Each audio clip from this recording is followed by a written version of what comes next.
دیگر رشتہ دار جو قریبی ہوتے تھے وہ 2 ٹائم کا یا بسہولت 3 دن کا کھانا بھیج دیا کرتے تھے،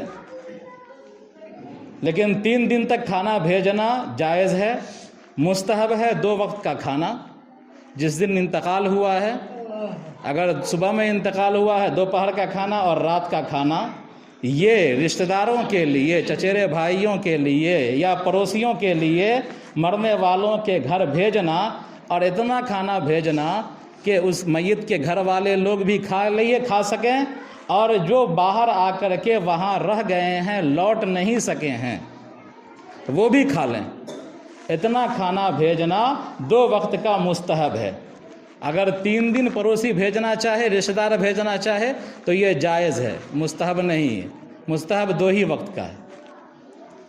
لیکن ہم کرتے کیا ہیں کہ میت کی لاش رکھی ہوئی ہے، اس کے بعد جاؤ رے دوڑ کے جاؤ، حلہ یہی ہوتا ہے کہ گوشت کتنا بنے گا، چاول کتنا بنے گا، اور پلاؤ گوشت بنواتے ہیں بڑھیا سے، اور بہترین کھانا کھلاتے ہیں، اور حلہ کر کر کے کھانا کھلاتے ہیں، اعلان کر کر کے کھانا کھلاتے ہیں۔ یہ درست نہیں، یہ اچھا عمل نہیں۔ پرانا جو طرز تھا آپ لوگ کا، وہی طرز بہتر ہے، وہی طرز مستحب ہے، اسی کو اختیار کیجیے۔ اس میں بھی کبھی ایسا ہوتا ہے کہ مرنے والا تو غم میں مبتلا ہے، رنج میں مبتلا ہے، اس کا چچیرا بھائی سب کھانا بناتا ہے، بسا اوقات ایسا ہوتا ہے کہ پورا خرچہ جوڑ کر کے دے دیتا ہے کہ لاؤ اتنا خرچہ۔ کچھ لوگ ایسے بھی ہوتے ہیں، مانگ لیتے ہیں، کتنا خرچہ ہوا کھانا پینا کھلانے میں، وہ لاؤ۔ اور کچھ لوگ تو نہیں مانگتے ہیں، لیکن مرنے کے گھر والا، میت کا گھر والا یہ چاہتا ہے کہ کاہے کے لیے ان کا بوجھا رہے گا، جو خرچہ ہوا، کتنا خرچہ ہوا بتلا دیجئے، اور نہیں بتلاتا ہے تو اندازے سے دے دیتے ہیں 15,000 20,000 روپیہ، اور ہم رکھ لیتے ہیں۔ تو یہ عمل درست نہیں ہے۔ یہ ایک طرح سے دعوت ہوا اور ہندوؤں کے بھوج کے مشابہ ہو گیا۔ ایسے کھانے کے بارے میں کہا گیا ہے، اس طرح اگر کرتے ہیں اور میت کے گھر والے سے خرچہ لیتے ہیں تو یہ ظلم ہے، اس کو ظلم کا کھانا کہا گیا ہے۔ اور پلاؤ گوشت کھایا جاتا ہے سرور کے موقع پر، خوشی کے موقع پر۔ کھانا جو دعوت دی جاتی ہے، اعلان کیا جاتا ہے، یہ خوشی کے موقع پر۔ غم کے موقع پر اعلان کرنے کا کوئی ثبوت نہیں ہے کہ کھانا کھلائیے۔ جنازے میں شامل ہونے والے کے لیے بہتر ہے کہ جنازہ پڑھے، اگر جا سکتا ہے تو چلا جائے، میت کے گھر بوجھ نہ بنے۔ اور ہم لوگ کے یہاں جنازہ ہوتا ہے تو کمئی والے کو ہی پکڑ کے کھلاتے ہیں کہ کھا لو، سپول والے کو ہی پکڑ کے کھلاتے ہیں کہ کھا لو۔ بھوج کی طرح کا طریقہ ہو جاتا ہے، ٹیبل لگا دیتے ہیں، کرسی لگا دیتے ہیں، بھوج کا طریقہ ہو جاتا ہے۔ یہ طریقہ غلط ہے۔ ہاں، وہ لوگ جو نہیں جا سکتے ہیں واپس، جس طرح مرنے والی کی بیٹی ہے وہ نہیں جا سکتی ہے، مرنے والی کی بہن ہے، ایسے رشتہ دار ہیں جو رہتے ہیں گھر پر، وہ واپس نہیں جا سکتے ہیں، 1 روز رکتے ہیں تسلی کے لیے، ایسے لوگوں کو کھانا کھلائیے آپ۔ لیکن ہر سٹھے کے جنازے میں جو شرکت کے لیے آیا لوٹ کے جا سکتا ہے، اس کو بھوج بنا کر کے 20 کلو 30 کلو بھوج بنا کر کے کھلائیے، یہ غلط ہے، ایسا کرنا ظلم ہے، اس سے بچنا چاہیے۔ لہذا امید ہے کہ آپ حضرات ایسا نہیں کریں گے انشاءاللہ، اور پرانے طرز کو اختیار کریں گے۔ اور اگر پڑوسی کھانا بھیج دے تو کتنوں دشمنی ہو، کتنوں کینہ کپٹ ہو، تو آپ انکار نہیں کیجیے، آپ کے لیے بہتر مستحب ہے کہ لے لیجیے۔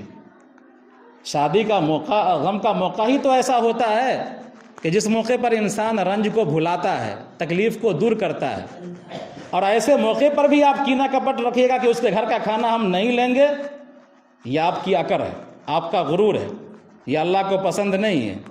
اس اکڑ اور غرور کو توڑیے، اور اس موقع پر اگر کھانا بھیجے دیاد آپ کا تو آپ لے سکتے ہیں، اور لینا چاہیے، یہ آپ کے لیے بہتر ہے۔ اس کے بعد ہمارے یہاں ایک طریقہ ہے قرآن خوانی کا، ساری چیزوں کی ڈائری ہے، وہ سب بتلا رہا ہوں۔ ایک طریقہ ہے قرآن خوانی کا کہ مرنے والا مر گیا، جنازے سے فارغ ہو گئے، ایک روز تک رہا معاملہ، خاموش رہے، کل ہو کر کے دعوت دیے پھرتے ہیں کہ آج ہمارے یہاں قرآن خوانی ہے، آئیے گا آئیے گا آئیے گا آئیے گا، اور سب کو فون کرتے ہیں، رشتہ داروں کو یا تعلقات کے لوگوں کو یا دوستوں کو یا مولویوں کو یا حافظوں کو اکٹھا کرتے ہیں، اور پھر اس وقت کیا کرتے ہیں، ناشتے کا انتظام کرتے ہیں، یا کچوری اور سبزی اور جلیبی وغیرہ منگوا کر کے کھلاتے ہیں۔ یہ ہے کہ نہیں؟ ایسا کرتے کہ نہیں کرتے ہیں ایسا؟ لیکن آپ نے پوچھا نہیں ہے کسی مولانا سے؟ مولانا کی نقالی تو خوب کرتے ہیں کہ یہ آپ کا یہ کرنا یہ بھی بدعت ہے اور اس کو ترک کرنا لازم ہے، اس کو ثواب کا کام سمجھنا گناہ ہے۔ ایصال ثواب کے لیے کوئی خاص طریقہ متعین نہیں ہے، کسی بھی نفلی عبادات کے ذریعے آپ میت کے لیے ایصال ثواب کر سکتے ہیں۔ اور میں نے جو حدیث پڑھی ہے کہ انسان مر جاتا ہے لیکن اگر وہ کچھ صدقہ جاریہ کر رکھا ہے، مسجد بنا رکھا ہے، مدرسے بنا رکھے ہیں، تعلیمی مراکز بنا رکھا ہے، رفاہ عام کا کام کر رکھا ہے، خلق خدا کو فائدہ پہنچ رہا ہے، اس کا ثواب پہنچتا ہے۔ ایسا علم چھوڑ رکھا ہے جس سے لوگ فائدہ اٹھا رہے ہیں، خلق خدا کو فائدہ ہو رہا ہے، لوگ اس کے وعظ سے، اس کی تقریر سے، اس کی کتابوں سے فائدہ اٹھا رہے ہیں، اس کے علم سے شاگردوں کی فوج تیار ہو گئی ہے، وہ دوسرے کو پڑھا رہا ہے، اس کا ثواب پہنچتا ہے۔ یا ایسا لڑکا آپ تیار کر لیجئے زندگی ہی میں کہ وہ لڑکا آپ کے مرنے کے بعد آپ کے لیے دعا کرتا رہے۔ ایصال ثواب کے لیے قرآن خوانی ہی کو مختص کر لینا، اور وہ بھی اجتماعی قرآن خوانی کو، اور اس کے لیے پکوان تیار کرنا یا ناشتہ کا پیکٹ تیار کرنا، یہ بدعت ہے اور بدعت قبیحہ ہے، اس کو ثواب کا کام سمجھنا گناہ ہے۔ اس میں بھی آپ ایرو گیرو نتو خیرو کو بلاتے ہیں، چھوٹا چھوٹا میری بچی کو بلا لیتے ہیں، جو نورانی قاعدہ بھی ٹھیک سے نہیں پڑھا ہوا ہے، وہ قرآن کیا پڑھے گا آپ کے یہاں؟ تو قرآن پڑھنے کا ثواب پہنچتا ہے میت کو، یہ احناف کا قول ہے۔ لیکن قرآن خوانی کا اجتماعی طریقہ جو ابھی آپ لوگوں کے یہاں چل پڑا ہے اور ہسکا ہسکی سارے لوگ کرنے لگے ہیں، تو یہ طریقہ، یہ جو رواج چل پڑا ہے، یہ طریقہ غلط ہے، اس سے بچنا چاہیے۔ آپ گھر میں بیٹھ جائیے، قرآن پڑھیے، اپنے گھر سے ثواب پہنچائیے، کوئی دقت کی بات نہیں ہے۔ ارے ہمارا دین تو آٹومیٹک ہے، جہاں بھی رہے ٹاور موجود ہے، اب جہاں سے بھی آپ میت کو ایصال ثواب کر لیجئے اور جون سا طریقہ اختیار کر لیجئے، بشرطے کہ وہ فرض نہ ہو، نوافل میں سے ہوں، تو وہ طریقہ درست ہے، ان طریقوں سے ایصال ثواب کر سکتے ہیں۔ تو اتفاقی طور پر اگر چند لوگ اکٹھا ہو جائیں، آپ نے بلایا نہیں ہے، دعوت نہیں دیا ہے، کچھ لوگ آ گئے، قرآن پڑھنا شروع کیا اور دعا کر دیے، یہ اتفاقی ہوا، تو یہ طریقہ درست ہے۔ اتفاقی طور پر اگر آپ کے یہاں چند لوگ اکٹھا ہو جائیں اور دعا کر لیں، قرآن خوانی کر لیں، تو درست ہے۔ لیکن آپ نے دعوت دیا اور بلایا، اکٹھا کیا، ناشتوں کا اہتمام کیا اور اس کو کار ثواب سمجھا اور یہ سمجھا کہ میت کو ثواب پہنچ گیا، یہ آپ کا سمجھنا غلط ہے۔ اور نہ جانے والوں سے، جو اس میں نہیں گیا، آپ کے دعوت میں نہیں آیا، اس سے منہ پھلا لینا، اس سے سلام ترک کر لینا، یہ تو اور بری چیز ہے۔ بہرحال یہ موٹی موٹی غلطیاں تھیں جو آپ کے معاشرے میں رائج ہیں، ان غلطیوں سے اجتناب کریے۔ اللہ تعالی ہم سب کو بچنے کی توفیق عطا فرمائے۔ ربنا تقبل منا انک انت السمیع العلیم وتب علینا انک انت التواب الرحیم۔